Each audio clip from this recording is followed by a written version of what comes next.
Hello, my name is Devin Nash. I lead marketing and I am the CEO over at Novo. We are a brand agency that runs ads for brands and creates influencer marketing campaigns across the whole internet to the tune of millions of dollars of ad spend. Formerly, I was the CEO of Contractual Gaming, a top-tier esports team in North America, and I am here to answer your questions. We do these Ask Devin events in the Discord, discord.gg/Devin. So I answer all kinds of questions related to business, leadership, entrepreneurship, and esports, and video games, and influencer marketing.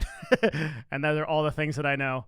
All right, so we're going to start here at August 11th, 2022, because I'm quite behind on these questions. I do them once every few months, and I will answer your questions that you have posted in the Ask Devin channel.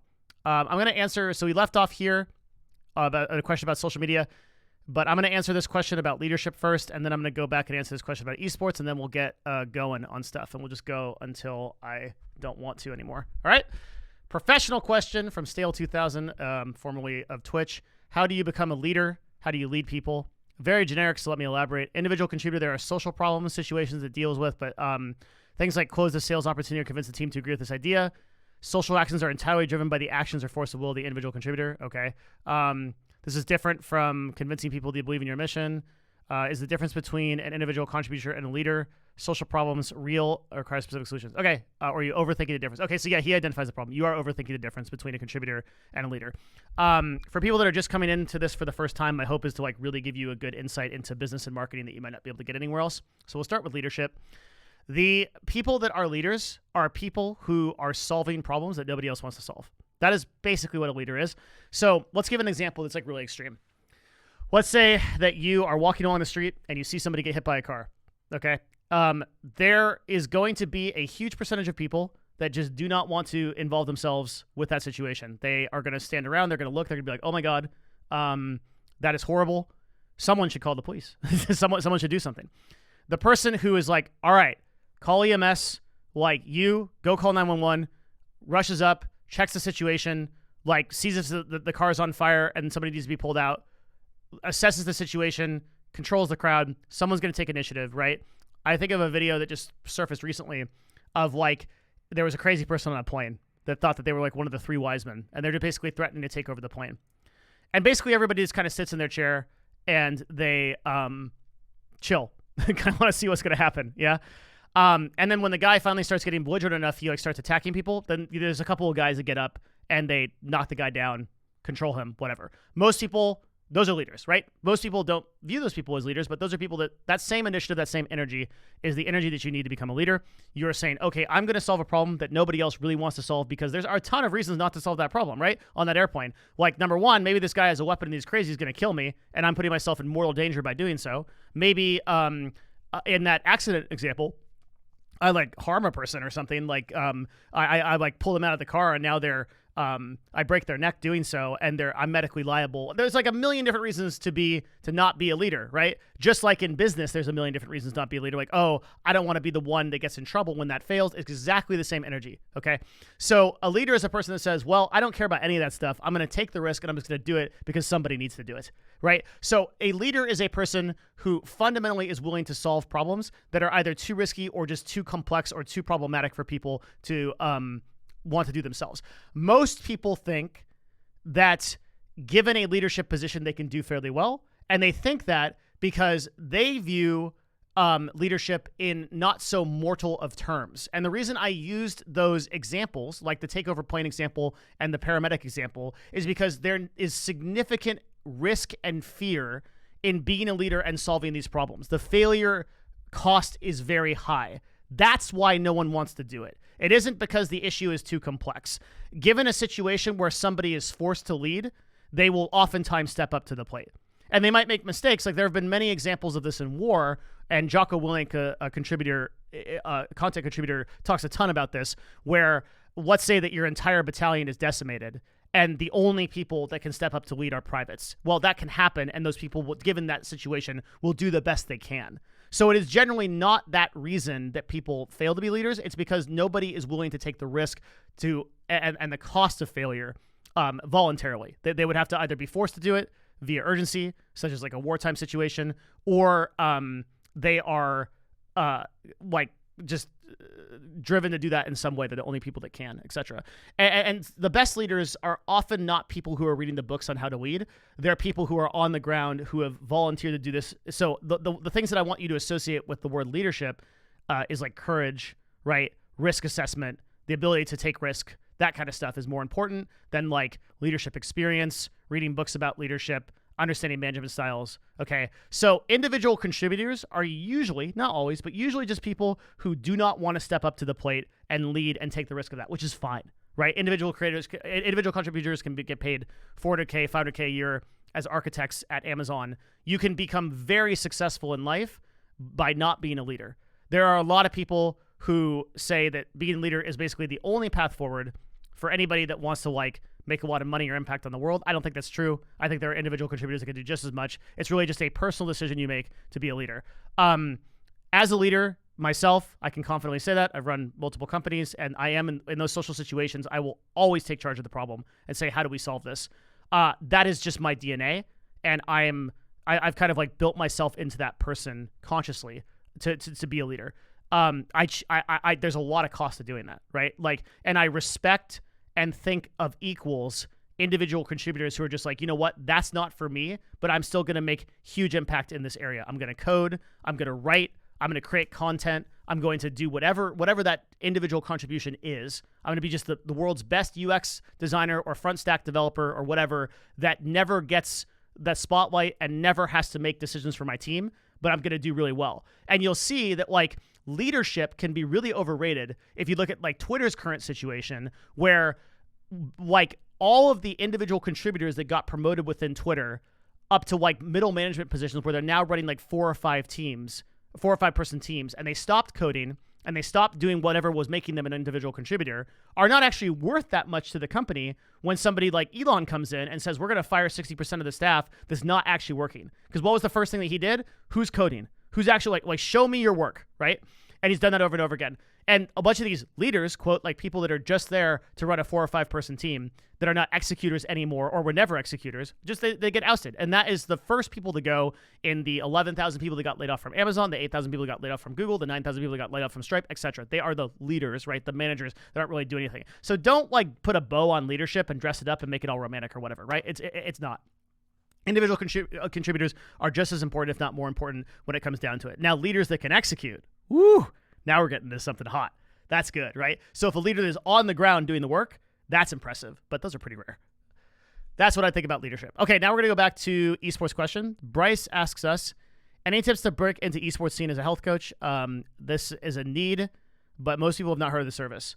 I actually disagree. I think it's like pretty well, health services and stuff like that is probably way more known than you would think. So one of the most prominent people in this is a man that I contracted for CLG over here, and that's HP for Gamers, and he teaches concepts like physical therapy and stuff, and goes around teams and specific to esports, like helps them with all kinds of things. So really great dude, and the company's called 1HP. So the way that he got into esports, I'll just tell his story because I think it'll answer your question. Literally just emailed every esports owner, went to the events, went to the LCS, went to the IEMs of the world, met with everybody that he could that was in an esports general management position or a executive level position, and said, I will come to you for free, the esports physical therapist, coach your players for an hour or two on how to have better health. And people accepted him, like me at CLG. It was like, yeah, cool. Okay, it sounds like a really cool thing. And then from there, he would offer like a paid plan to come back. So I think the first thing you do is you're willing to really volunteer your service. Approach. A lot of people ask approach questions. It always comes down to cold email, on the ground, boots on the ground, going to events, talking to people. Here's my service. Like, you want to have a Google Doc that really outlines easily for someone to understand in like 30 to 45 seconds what exactly it is, the benefit that you're bringing to the players. And then you start small, right? You don't have to go to your CLGs and TSMs and LCS teams. You can go to any grassroots esports scene, collegiate, whatever, and get those opportunities. And then on the back of your volunteer stuff, you have a pricing structure. And once you get those people through the door, through your volunteer stuff, you price it out and just say, okay, this is how it goes to, and then you work for, build your clientele, and bam, you're a esports scene health coach. create content on top of that through like Twitter or like YouTube videos with best practices. And now you've got a marketing funnel on top funnel there too. And you are a esports scene health coach. Don't have a question. I'm just glad you're getting settled. Thanks. Does Twitch still store VODs in the backend, even though the creator has disabled VODs and clips? Yep. For some amount of time, they're stored on AWS. Maybe for a long period of time. I think the right person at Twitch could recall VODs from very long ago. What is your current dosage of Tomcat Ollie? I saw you mention it in an exotic marketing video on Patreon. I hate supplement talk because the vast majority of you just need to eat better. People are gonna be like, "Oh, why is this guy talking about health now?" I have my background is in physical training, and I have a huge history of training hundreds of people on health related stuff. So without going through that entire resume, I'd say I'm a qualified person to answer this question. You decide. Current dosage of Tomcat Ollie. So I don't think outside of like vitamin D3, fish oil maybe, magnesium, which most people are deficient in, I would not really recommend Tomcat Ollie to the vast majority of people. Tomcat Ollie is a Andrew Huberman discovery that has pretty dramatic effects in early stage studies on testosterone, free testosterone. I can't take it because it's actually one of the rare supplements that like it makes me very irritable. And most supplements don't do anything, but this supplement like makes me very irritable. And so I generally only take Tomcat Ollie if I need to really have a long day where I need a lot of energy. But I no longer take Tomcat Ollie because I just don't want to deal with the irritability and the buzz, like the energy buzz. You really will get a huge boost of energy on it, but it kind of comes with that cost. And instead, I've just completely eliminated that supplement by having a great consistent energy level from doing a lot of hot yoga, from drinking and eating well, and just like keeping a better lifestyle and kind of a consistent strength training routine. And that's evened out my energy so that I don't need any kind of supplements or anything like that. All I do now is I take vitamin D3.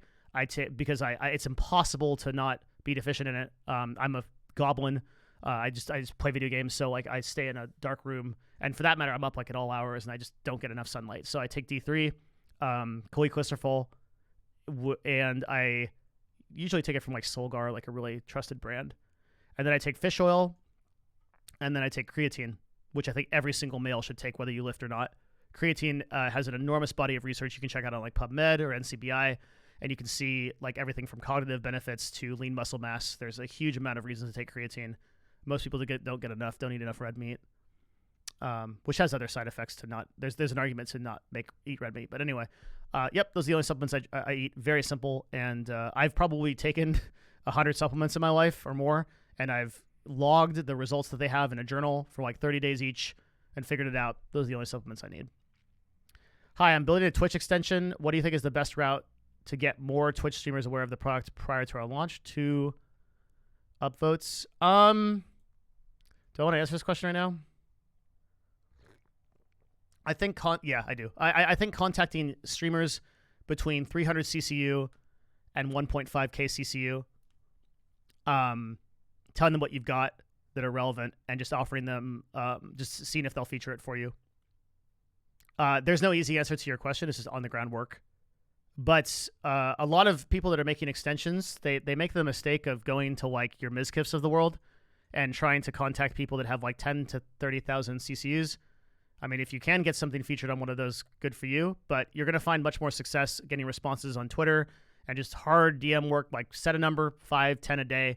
I'm going to go contact 5 to 10 Twitch streamers a day, and I'm going to tell them about this extension and ask if they'll use it on their stream, and maybe provide some kind of benefit if they do, like some kind of shout out, or I don't know what you can do. You just start grassroots and then build it up. And eventually somebody that's big will hear about it, or if your extension is good enough, the product will speak for itself and the quality will be there. But you got to just do the groundwork, super grassroots, keep it simple. Man, we're crushing these today. Usually these are really longer. When cutting a longer YouTube video for fit on TikTok, would you also upload it to YouTube Shorts for more publicity, or keep it for TikTok only? Excellent question. You 100% syndicate that shit to as many platforms as possible. So I would always syndicate the same video to Instagram, YouTube, TikTok, basically however many you have tolerance for, because of the crossover audience principle, which real quick in marketing, this is how most people think about the world. So maybe over here, sorry, This is how most people think about the world. And these two, one of these is TikTok. And this is like YouTube Shorts. And this is like your community. So like your total community.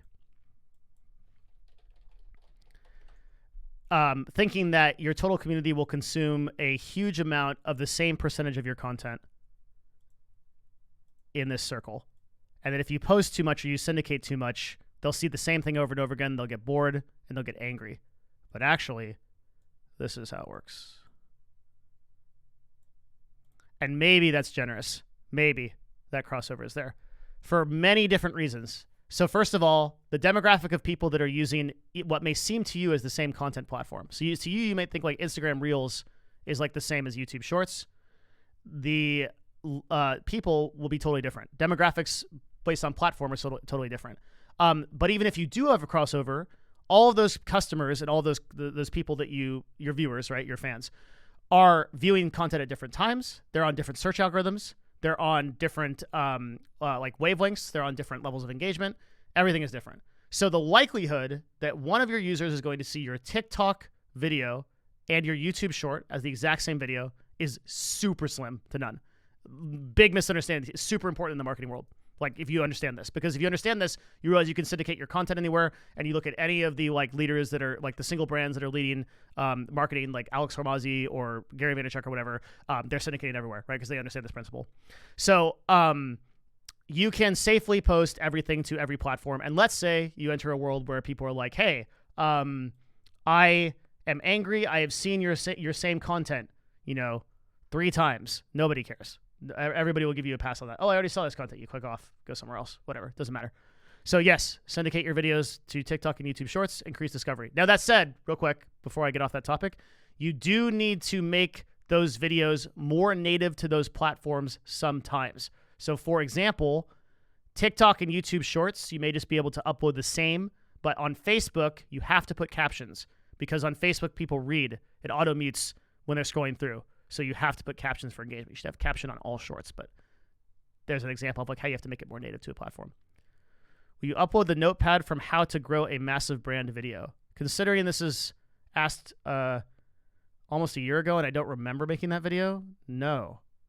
If your target is, just watch it from the video. If your target demographic is females as a VTuber, is it better to stream on YouTube since Twitch is more male-centric? I would ask yourself, why is your target demographic females as a VTuber? Why is your thinking that niche?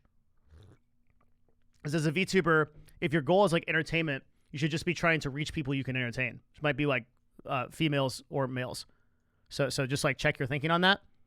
But to answer your question directly, streaming on YouTube is always better than streaming on Twitch. As of the time of the recording of this video, there's almost never an instant where you would want to stream on Twitch. The only time you'd want to stream on Twitch is if you have if you are a massive celebrity and you have a higher potential CCU ceiling. So like, even then though, the biggest shows are on YouTube because like the most concurrent viewers have been on YouTube and not Twitch. So there is literally no reason to stream on Twitch that I can see.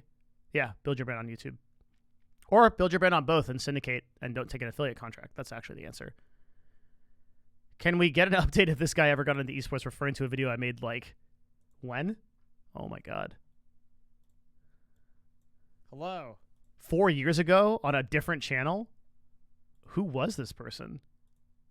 Make really good videos. I have no idea if that person got into esports. Hopefully. We all make it. Hi, I'm working with your field of helping content creators get with the company deals. What do you think would be a good avenue to find and apply to internships or jobs inside companies like yours? What is the most applicable major in the business field to be able to have the best way of finding these types of opportunities? Okay, cool. Good question. Hard question. Do I know the answer to this question? I don't think I do. There are not a lot of agencies. And the agencies that there are, like you've got like 3 different types of agencies. You've got a creative agency. That's people that make ads, like make the ad, publish the ad. You've got talent agencies. That's people that run talent, like they manage XQC or whatever. And you've got brand agencies, which work for brands and say, give us a total of your budget for this advertising spend and we'll crush it and make that campaign really good. That's our job at Novo. So we take brand budget and we do marketing against it, and we get really good return on advertising spend. So it's a different question to apply to any of those types of places. Like, brand agencies are looking for like PMs or salespeople. The answer is kind of sales. And the most applicable major or anything you could get in college is any experience with sales, which is true for all of you. If you want to make it in the business world, learn how to sell. That's it. That is a ubiquitous skill across all jobs. The end, period. Thank you for coming to my TED Talk. Literally. Like, sales will help you across every single aspect of everything that you do. Unfortunately, it is atypical for colleges to teach sales. Business administration and entrepreneurship degrees, which are like the standard college affair, are more or less useless. No one's going to care about your SWOT analysis. This is coming from a guy with a business degree. I actually have a 4-year business degree. It's useless. Yeah, so find the agencies, choose the agency type that you want to apply for, and learn sales is the actual most applicable way to do that. Hi, what the recent change to the YouTube algorithm for shorts or long form, will you continue with a separate shorts channel? Great question. No. Nobody should make a separate channel for shorts. YouTube has successfully created a central landing page for everything. So you can now safely post all of your content, including your live streams, to a single place, which is your YouTube channel. And YouTube has incentivized people to live in one place, which is great. You don't need separate channels, and you shouldn't use them. It's algorithmically better to post all of your content to your one channel and have everybody live there, and then like funnel them down to someplace like Discord. Hi, Twitch question. If a partner stops streaming for a while and started streaming again, how can they navigate the ad program? So she's talking about the AIP, ad incentive program, that gives money to Twitch streamers. The section says most people get offers. Are going to wait. Okay, so the answer is, unfortunately, as of the time of this video, the AIP program is now no longer exclusive offers. There's no way to like game the system. It's basically they're just going to pay you what the ad rate is and whatever they can sell those ads for and give you 55% of it. So the AIP no longer has any decision making on the content creator's part in it. They just give you an offer and you accept or refuse. There's no game to play there. AIP is basically like dead in its earlier form. So you have nothing to really worry about here. You don't need to navigate it. Just like do your stream, and then when you get ad offers, decide if you want to run that amount of ads and if you want that amount of money. Generally speaking, I don't edit these videos, so if I choke on tea, you just listen to that for 15 seconds. I ain't got time to edit, man. Generally speaking, more ads is bad. Running more ads is bad.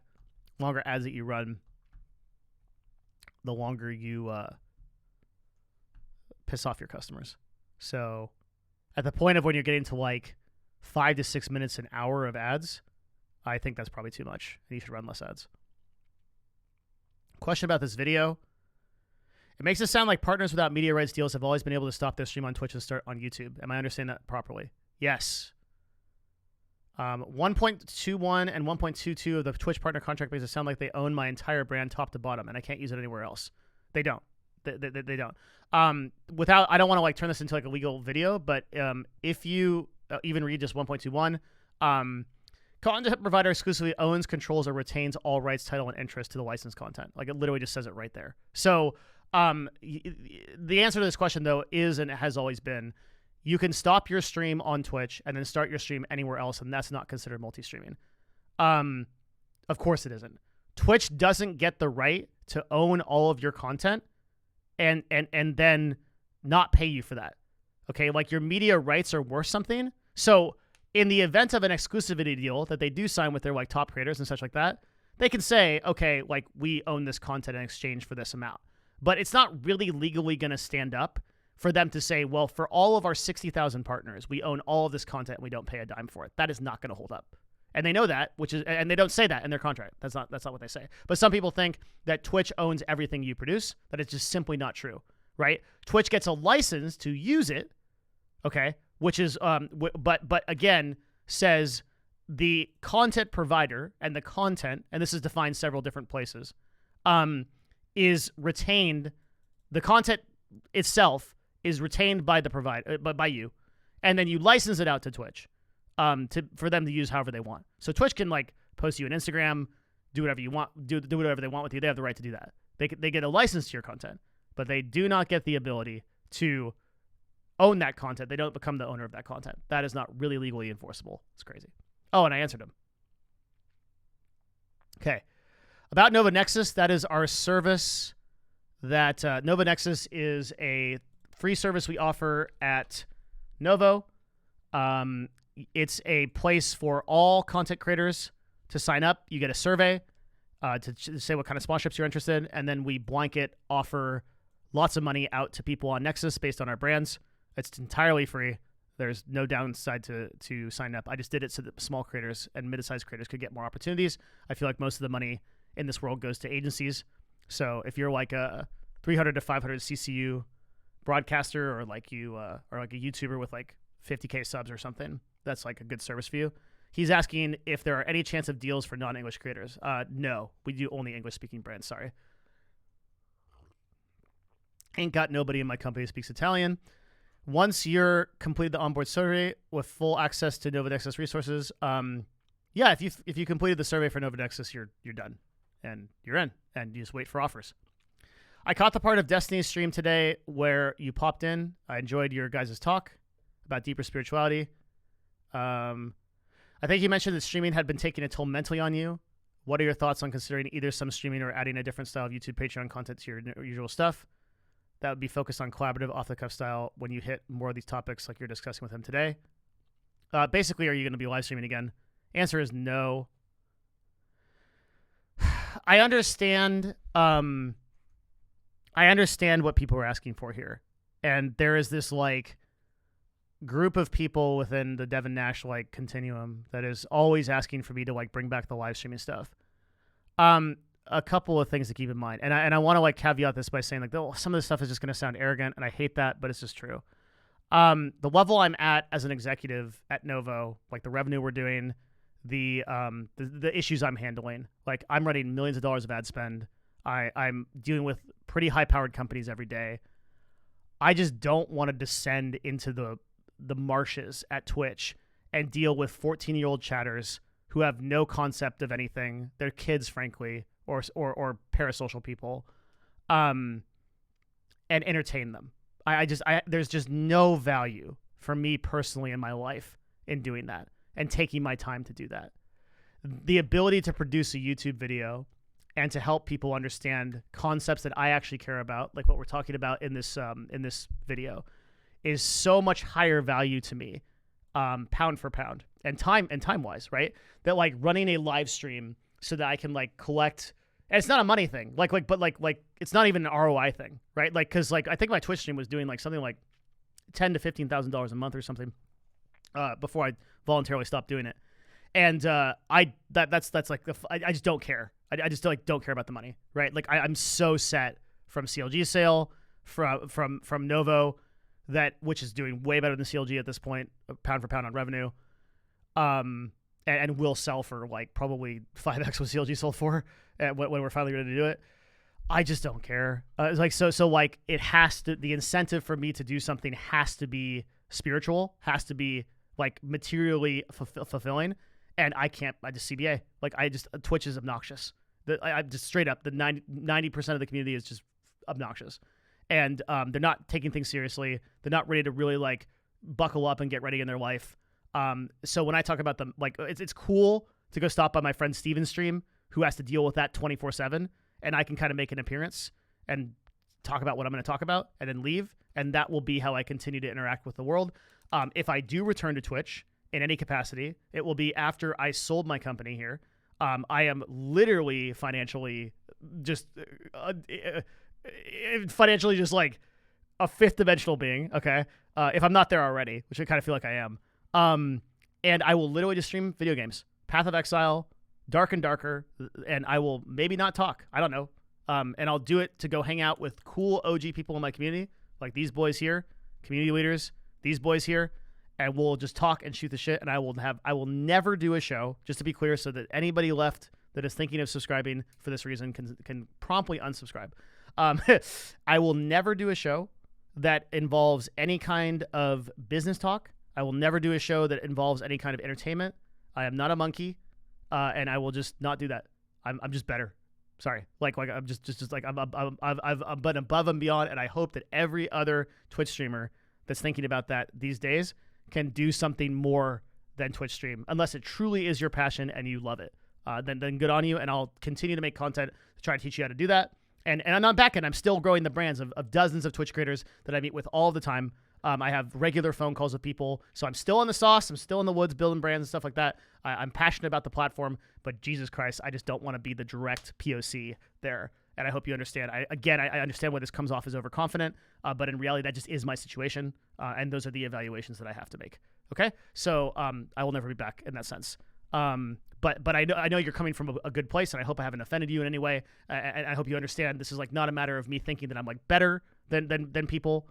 It's just that, like, in terms of the uses of my time and the contribution I could make, live streaming didn't make sense. And you'll find that, like, that is the reason why most, like, real professionals or people that are, like, kind of actually getting after it are just not live streaming, because it's just that same ROI is just not there. But thank you for your question. Jesse asks, hi, are you a tits or ass kind of guy? I'm a breast guy, and I feel like that's, like, not popular anymore. Everybody's all about ass. And why? What do you guys see? It's a butt. It's a butt, and I don't understand. I just don't understand these people, right? I am a breasts person. My SO has an amazing... I love breasts. I'm just all about it. Get me in. It's the difference between... The meaningful difference between men and women.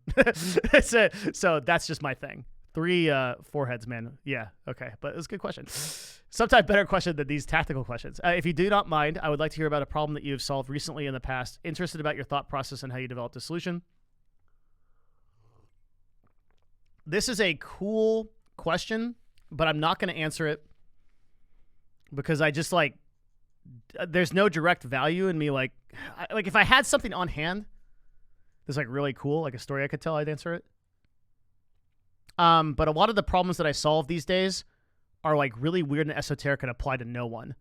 Like, for example, how do you scale contacting 100+ influencers in the 500 CCU to 3K range on Twitch? How do you find 150 YouTube channels that all have to do with Legos within this range? Those are, like, the problems that I try to deal with. So most of the problems that I have to solve today are not productive and not useful to everyone who is listening to this. It would be useful to, like, the one marketing guy who's at an agency that's like, yeah, you know, like that kind of thing. So I'm just not going to answer that question. You can ask me, like, a specific question, I'll answer that. Do you still engage in one-on-ones with your employees every month? Yes. I actually have one-on-ones every week with my direct reports. But here at Novo, I have far less direct reports than I did at CLG. At CLG, I had 5 direct reports, which is just chaos. It was just crazy. But here at Novo, I have far less, and so I tend to just do more on-the-ground work. Sorry, 1 second. I have to answer this.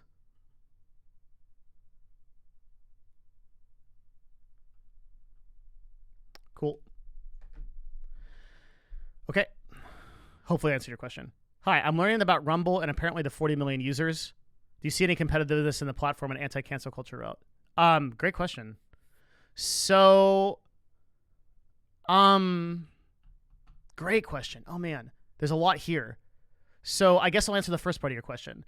There is a lot of like value in Rumble and also, like, other platforms that people don't really pay attention to. And if you are a member of my Patreon, I talk about these platforms all the time and how to use them. So stuff like Pinterest, stuff like LinkedIn, stuff like Telegram, right? Like these are like places you can build at entire businesses, multi-million-dollar businesses. But everybody looks at Twitch, everybody looks at Twitter, everybody looks at like Instagram, right? These are just like the players on the field. There are so many opportunities to really grow like full-blown brands and businesses on other platforms.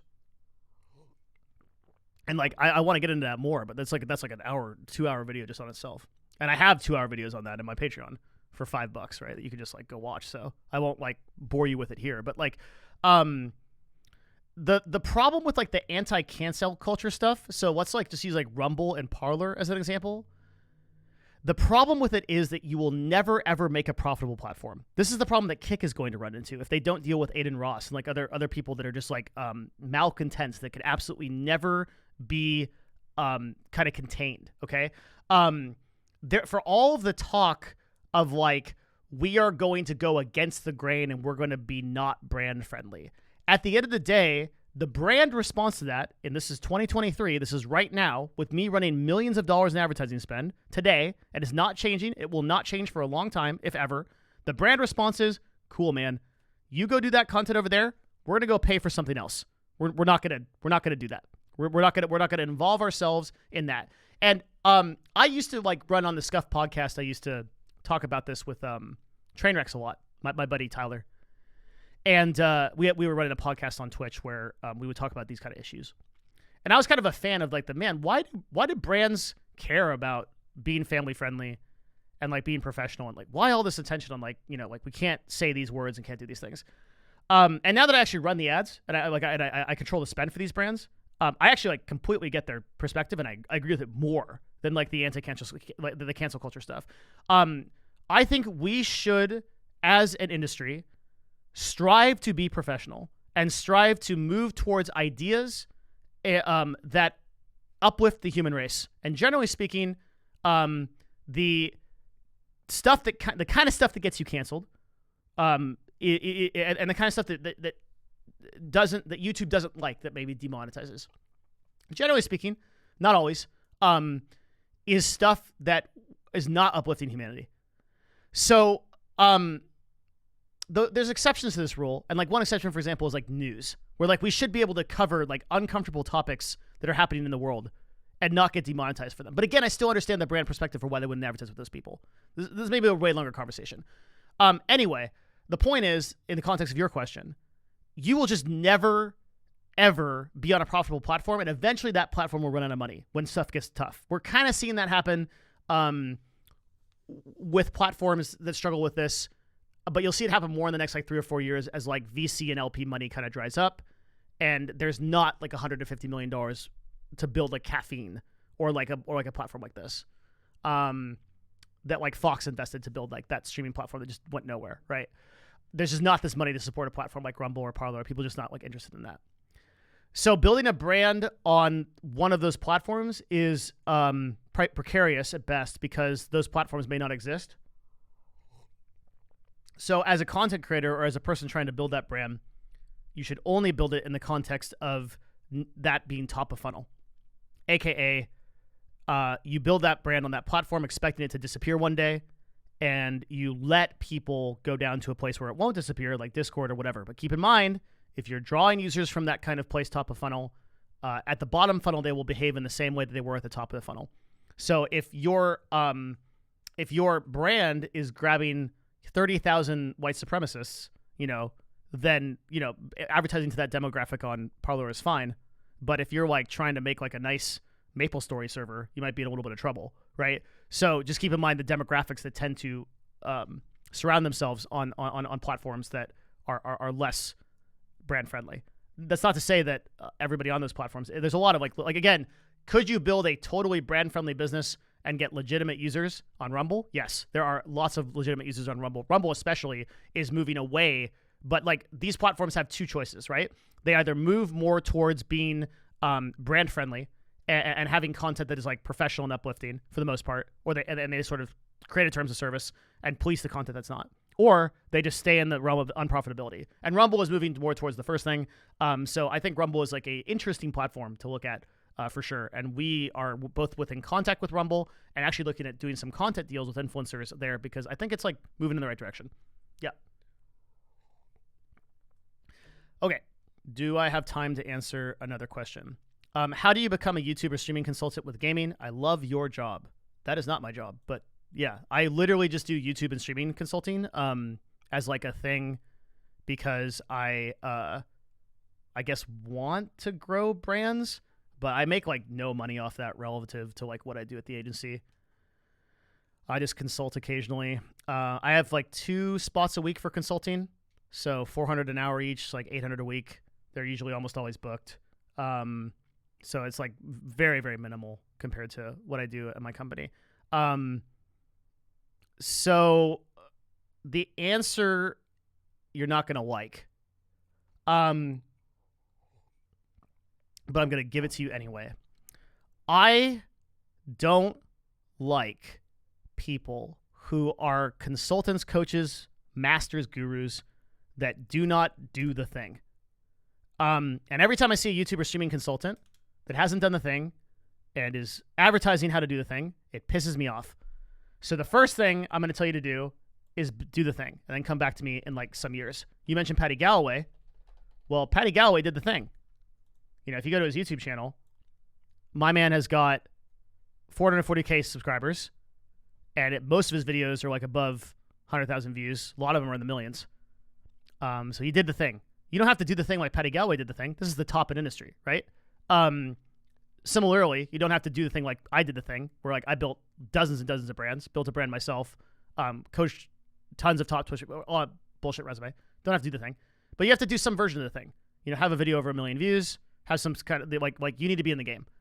And if you're not in the game, I don't even want to answer the question any further because I just do not think there is value in coaching more people on how to be masterminds and gurus rather than like actually get into the game and make the stuff yourself and figure out how to succeed. And then you won't need to ask this question because you will have the skills yourself. Not the answer that dude probably wants, but it's the answer he needs. Is Facebook metagaming in a bad spot or just cutting losses? It's in a bad spot. Zucks put, I think, $1 billion, somebody can fact check that, it was some number like that, towards Meta in 2019, 2020, and said, we're going to try to make this live streaming service work, and hired a very large team to solve that problem. But problematically, this is going to be like a huge thing. Meta never really got off the ground. Facebook gaming has a lot of implicit problems. They had problems with like music. They had problems with like random bans and stuff like that. Like a lot of people get banned and like get policed out from like Facebook's like weird content policy. That if you run a page for long enough on Facebook with enough of a following, you're inevitably going to run into terms of service problems where like your page gets banned for no reason or whatnot. The current state of Facebook gaming is not good. They own about 2 to 5% of the market share of live streaming. So could you build a brand there? Yes. And to some extent, it's one of the best places to get discovered if you have pages. But I would funnel those people. I would absolutely have a multi-streaming strategy where like you are funneling those people to another place like Discord or somewhere like that, because I don't think that I think that like Facebook live streaming will always be a thing, but will probably move towards like the unsupported territory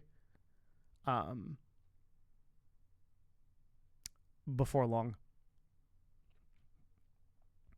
Yeah. So that's that. Yeah, is that a good enough answer? Yeah, so multi-stream.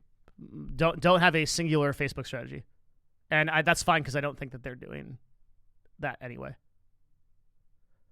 I'm exploring the idea of consulting work, and I'm curious to know how you typically approach the pricing. Watch the video, have a few questions. Would you could say that most consulting is charged by the hour? Yes, almost all of it. Some is flat rate. If you're doing agency level consulting or like you're like a consulting firm like Bain, then you book like flat prices or retainer. So maybe you're charging like X number of dollars to meet per month. How would you try to sell a package X hours a month or longer? I would do a Chinese menu, so 3 opportunities, and I would sell. The first one would be like the low tier, mid tier, and then super high premium moonshot tier. And you want people to land on the mid tier, which is your most reasonable offer. But you hope this maybe 10 to 15% of your customers take your moonshot, which is gonna be like super high priced, super premium value.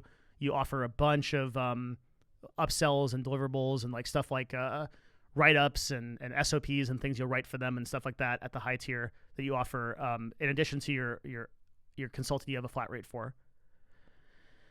And your low tier is just like, hour and probably a little bit more expensive. They get a discount at mid-tier. Encourage people to take mid-tier. Have you ever been offered a partnership equity in a company strictly off consultation? What does that look for you time-wise? I get offered that all the time. Advisor here, equity share here. A lot of people offer me paid per month, so like, $5,000, $10,000 a month, and then exchange for like 3 to 5% equity to be an advisor. And that's basically my job would be to like take phone calls when they need me and to make introductions and advise the company in direction. I universally decline those offers because I believe that you should be focusing on like your core competency, which for me is building Novo. Novo is going to be the highest ROI thing I do with my time. So a lot of entrepreneurs, I think, once they actually get some level of mastery and people start understanding they have that mastery, they're like, everyone's like, holy shit, all I want to do is like work with this person. So they will offer you the moon, and you might be tempted by like, oh man, this person's offering me like $10K a month and 3 to 4% equity in a company that could go quite far. And so I'm inclined to take that offer. Because it's a lot of money. But what you're actually doing is you're diverting your attention away from your business, which is going to be on pound for pound ROI way higher, right? Like if you could spend that time and build your company up to $50-100 million like valuation, and then you sell that, well, you're making infinitely more money than you ever would have made at $10K a month of that business. And that's how I kind of think of things.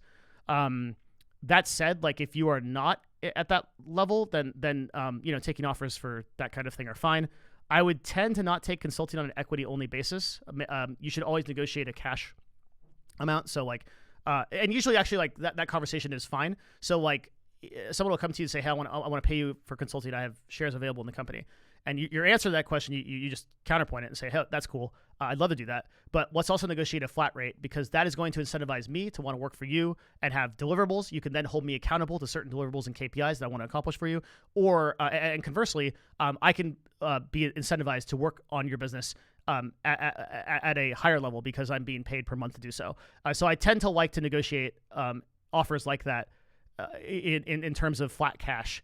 And then concern myself with equity, which generally for like a advisor position is going to be between, depending on like if you've got like a unicorn company like Uber or something, like you might get like 0.0001%. But generally speaking, for like a brand new startup, an advisor is going to get offered like 0.5% equity to like 5% max. And 5% is like crazy, right? Like that's like insane. Like you could actually bring a CEO in for 5%. So that's very atypical. But yeah, thinking about like that 0.5% to 2% range is very typical equity for an advisor who's really going to be on the ground and be doing stuff in a great company that moves up. So I negotiate a flat cash offer just so you can kind of hedge your bets as a consultant against that. How often do you feel the need to travel for anything in consultation related? I've never done that. I would never do that. The amount of money to get me out of my chair, I couldn't even imagine it these days. It would be a lot. Like unless I really want to do it, right? Like, no. You could do speaking fees. That ranges between like $5,000 to $15,000, $20,000 or whatever. Generally speaking, I guess there's some questions in here that are not implicitly being asked, but are probably wondered about. And that's like how much you should charge. Like I have a video on this somewhere, or a couple of videos on the main Devin Nash YouTube. I am a little bit different in that I don't really want people to take my consulting. Like I'm not like trying to build a business out of it. I just like I'm trying to help people out. So I charge I charge like way less than I should. I really should charge at $900 an hour. That's what I was at CLG, and I was booking pretty consistently. But I charge $400 an hour now. And I actually don't do an hour. I do as long as the phone call takes to solve the problem. So my typical calls are like 2.5 hours or longer. So when you think about it in that way, my consulting is like $200 an hour. It's insanely low. Generally speaking, like for a new consultant with some experience in the industry, you're looking at anywhere between $50 to $150 an hour. But you should charge higher. You should always I wouldn't ever consult for less than $150, no matter who you are. And that should be your price. Like you should be able to deliver that level of expertise. Otherwise, you shouldn't be a consultant. And so I would start there, and you could be willing to go up to like $500 an hour. I think $400 or $500 an hour is like it just the best way to do this. Is like compare yourself to like doctors, lawyers, people like that. Sorry, lawyers. Not doctors. Doctors do charge a lot, but they're have way too much confusion with the medical system to sort through that. So let's go to lawyers. Like a decent lawyer is going to charge you like $200, $250 an hour, right? And that's like a specialist lawyer is going to charge you like $400 to $500. So that's a good range. They're like if you've got a special problem, like I need marketing help for esports teams, right? That's like a $400 or $500 an hour position. And then if you've got like a god, like a guru, like a person who is legitimately the top in class for that like problem, like you come to me for marketing or like social media or like platform type advice, I am like unequivocally one of the best people in the world at doing that. I think that price is anywhere between like $1,000 to $1,500 and can be higher. Some of the YouTube people that do that are the best in class are like $1,000 to $3,000 an hour, and they actually only do an hour and then they're like done, and you get what you pay for like every time. That's a person that if you talk to them for 1 hour, your business is going to be like 10x what it was before, because just the context, the systems they can set you up with are so powerful that it's just going to be completely worth your money to do that. A lot of people make the mistake of hiring specialist consultants for problems that they don't need specialist consultants for. So, for example, like people that hire me and that I have to like click the refund button on PayPal that annoy me because you can book appointments with me automatically through Calendly are like 30 viewer content creators looking how to build a brand. Like, bro, do not hire a specialist consultant that's like top in class for that. Like, you do not need that, right? Like, go make videos, like go do stuff. Like, that's a huge waste of your money. So yeah, consultation business. Like, I would explore more questions about like how to build that business, and that sort of thing. But I think that's like just kind of a general overview. Okay. Just want to say this is a great Q&A and I loved it. Thank you. Where are we at now? We're in September. We've done a month. Oh my God. Okay. I want your thoughts on Trovo. Be to do a deep dive into it. Could Trovo possibly be like Mixer? Won't reach the big three, but Tencent's back would be an option for creators. No. I think I'll probably end on this. I'm running out of time. There is no, in my opinion, I do not think that there is a way to build a live streaming product that makes sense and can be profitable. End of story. I include Twitch in that. I don't think YouTube streaming can do it. I don't think Twitch can do it. I don't think Facebook can do it. I don't think Mixer could do it. I don't think the Trovo can do it. I don't think the Kick can do it. The fundamental problem with live streaming is that your encoding and server costs and your cycles per cost are going to be too high against the advertising value and the money you make back in terms of advertising and subscriptions. That doesn't seem to be a solvable problem. Twitch can't solve it. Nobody can solve it. So all the problems that Twitch has are 10x for any other platform that like doesn't have their backing in Amazon, or just it doesn't have the user base, because Twitch was first to market. Turning a profit is so hard because live streaming coding is so expensive at scale. 1080p live streaming to everybody is just so expensive, and YouTube can make it make sense because they are backed in such a way that their discovery is going to like get users into those live streams that are already a part of the YouTube ecosystem, whereas a place like Twitch has to generate that user individually every single time from like who knows where. Right? Like YouTube can source their own users from the 3 billion pool that they have, but like Twitch, like every new user has to be converted to like, and there's so much stuff in this. Like we could do like hours and hours just on this topic. But like the culture that is required to get a user engaged with live streaming and then like supporting it and then viewing ads, and like the lifetime value of that customer is so low compared to like somebody that like is just viewing a video on like a CPM basis or any other kind of business model. The thing to understand about live streaming is that the fundamental business model is flawed. It's similar to esports, right? Like the esports org, the esports organization, which is like we employ players to play our games professionally. We fly them out to tournaments, etc. And the way we make money is through media rights and sponsorships. It doesn't work. That model is fundamentally flawed in the same exact way as like tons of other business models are fundamentally flawed. Like that business just doesn't work. Now, someone that's innovative enough might be able to figure that out. And there is an answer in esports, which I think is like really complex. That's involved in like you have to redefine like what what an impression is. And you have to value that differently. But in the current ecosystem of esports, no one will solve this. It would take, I think there's probably like 2 or 3 people in the world that can solve this problem. And on Twitch, I think the problem is unsolvable. So I don't think there is a live streaming platform that will ever succeed at scale. Meaning 1 billion users, 2 billion users, 3 billion users. There's just so many reasons for that. It can't be profitable. And then also, there just is not a niche audience. There's not like a strong enough audience to justify it. The people that would make it succeed are really TikTok Live, are like the only people that are in the game. And even them, they can't make it profitable, and they have the problem of like dealing with the U.S. regulations. So like, I don't think TikTok's gonna be a platform in the U.S. in the next like 6 months. I think that like Congress is gonna go after them pretty reliably. It seems like they have a target on their back, and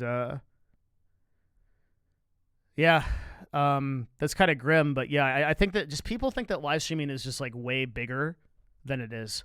And if you just look at the scale that, you know, how many people have over 10,000 viewers on Twitch? It's less than 500 people.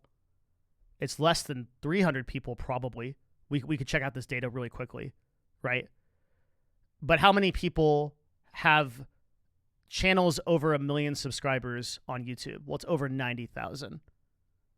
So if you really think about that, and you realize that like live streaming as a service is just like, and I just like, I can't speak to this enough as a advertiser, that my job is to find the best ways to spend money for a brand. So that, to be clear, that is my job at Novo, right? So like I am getting money from a brand, and they are trusting our company to spend that money both as wisely and as effectively as possible. And we do it very well. To have that perspective now at the scale that I'm operating, I can tell you that live streaming is it's a joke. It's just nothing. Every sponsorship you see on Twitch, every like ad-based opportunity for games in the gaming and publishing industry, it's significant. So like if I'm going to run a $3 to $5 million budget for a video game, and I want to put X number of those dollars towards influencer marketing campaigns on Twitch, I want them to play my game for 2 hours or whatever, there's value there, right? And like there have been games that have successfully done really well, at least for a while, based on Twitch advertising and live stream advertising. I do think there is a viable use case for advertising in that sense. And there's a viable use case for some kind of live event advertising, like one type of brand that does very well on just a sec, my ride's here. One type of brand that does really well on live streaming is like something like HelloFresh, for example, where you can like have the streamer like cook and like that's like really cook, like get the food, cook the food, etc. Those things could work. Generally speaking, though, the vast majority of advertising opportunities on Twitch don't convert well into like live streaming and communication, and do way better on VOD. And they're way easier to track. They're way easier to measure. They're way easier, right? So I just don't think that the viability, and by viability I mean like the number of people that are going to really subscribe to something that requires on average 120 minutes to watch on average per day, which is the amount that a user watches Twitch on average per day. It's not there, right? It's never going to be a thing that people like that is a thing like Netflix or Instagram or YouTube or Twitter, right? Like Twitch has been around for like 12 years at this point. and we would have seen that scale, but Twitch viewership declined 9% last year, right? Like it's not there. So I will end this by telling you that I think that if you are a sort of like broad spectrum follower of the marketing world and you want to be more involved in this space, pay more attention to the platforms that are like actually making things happen, like which are like YouTube for sure, and like the main big ones, because live streaming, while it's kind of exciting to be a part of the drama and follow it, it's just not relevant at the end of the day. Okay, I gotta end this there. That is all I'm doing. Thank you everybody for coming out for this Q&A. We'll do another one someday. I think we're on we're on like September now, So we only have like another 9 or 10 months, but I appreciate everybody for asking these questions. If you want, you can go to discord.gg/Devin and you can ask me questions and I'll answer them here in this YouTube video. Thank you, everybody. I will see you again next time. I hope this has been helpful. Let me know if it has, and if you want more of these. All right, bye.